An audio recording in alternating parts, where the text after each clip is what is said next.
Hoje eu vou falar um pouco sobre quem foi Henry Ford. Henry Ford era filho de fazendeiros. Nasceu no dia 30 de julho de 1863, em Spring Mills, nos Estados Unidos. Ford, desde a sua infância, tinha um grande desejo por máquinas. Chegou a montar uma oficina no fundo de sua casa. Aos 15 anos, Ford ganhou um relógio de seu pai. Ele montou e desmontou o seu relógio várias vezes. Ford tinha tantas curiosidades por máquinas que, em 1879, quando sua mãe falece, ele rejeita assumir a fazenda da família e seus negócios. Naquele mesmo ano, Ford foi para a cidade de Detroit e começou a trabalhar como aprendiz de mecânico. A cidade fervia de máquinas e mais tarde seria conhecida como a capital automobilística dos Estados Unidos.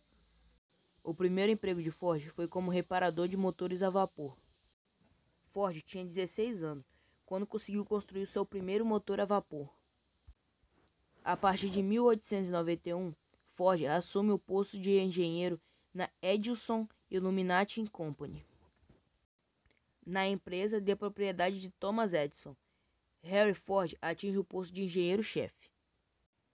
A Ford Company lança em 1903 o Ford T, um dos ícones da indústria automobilística e dos anos 20.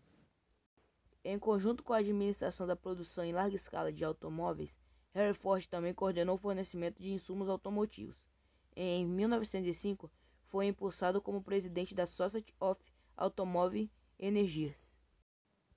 Ford morreu de hemorragia cerebral em 7 de abril de 1947, na cidade de Dearborn.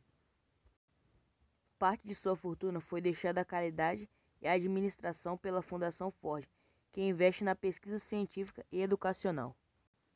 Ford desenvolveu um automóvel na garagem de sua casa. Os vizinhos, ao ver tantas atividades, o apelidaram como Louco Ford. Foi nessa fase que Ford criou o primeiro motor a combustão interna, patenteado em 1893. O protótipo era um quadriciclo de propulsão independentemente movida a gasolina. Ford deixa seu emprego estimulado pelo seu próprio patrão, Thomas Edison, que aconselha a seguir seu sonho. A Ford Motor Company é fundada em 1903. Na sua fábrica, Ford implanta várias novidades na produção, como a linha de montagem em massa ou em série. Inspirado no Taylorismo, Ford criou um método que consistia em especializar os operários em poucas funções. Assim, o chassi do automóvel passava sobre uma esteira enquanto os trabalhadores colocavam os componentes.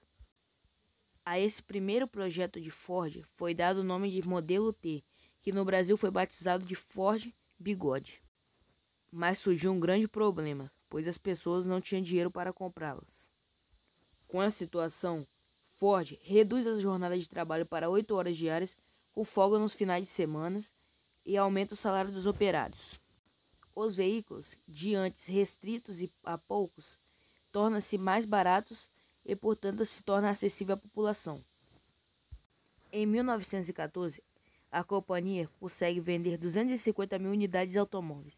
Já 2 anos depois, a produção de vendas passa a 450 mil automóveis. Os produtos criados por Ford viraram objeto de desejo da classe média norte-americana, que o influenciou diretamente na economia dos Estados Unidos. Em 1920, já era produzida 2 milhões de unidades de carros. Essa alta produção de automóveis é denominada ciclo de prosperidade dos Estados Unidos, cujo impacto direto foi diagnosticado como American Way of Life, estilo de vida do americano. No entretanto, Ford sofreu com a concorrência de outras montadoras, como a General Motors.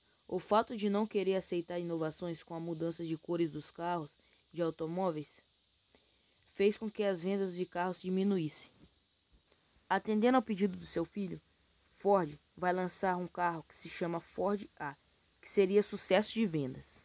A partir do lançamento do Ford A, a empresa recupera a participação de mercado e até hoje é uma das líderes de vendas de automóveis em todo o mundo.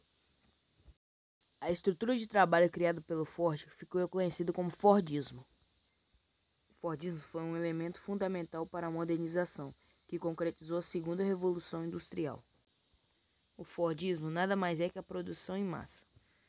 redução de custos e organização administrativa da empresa para incentivar o consumo.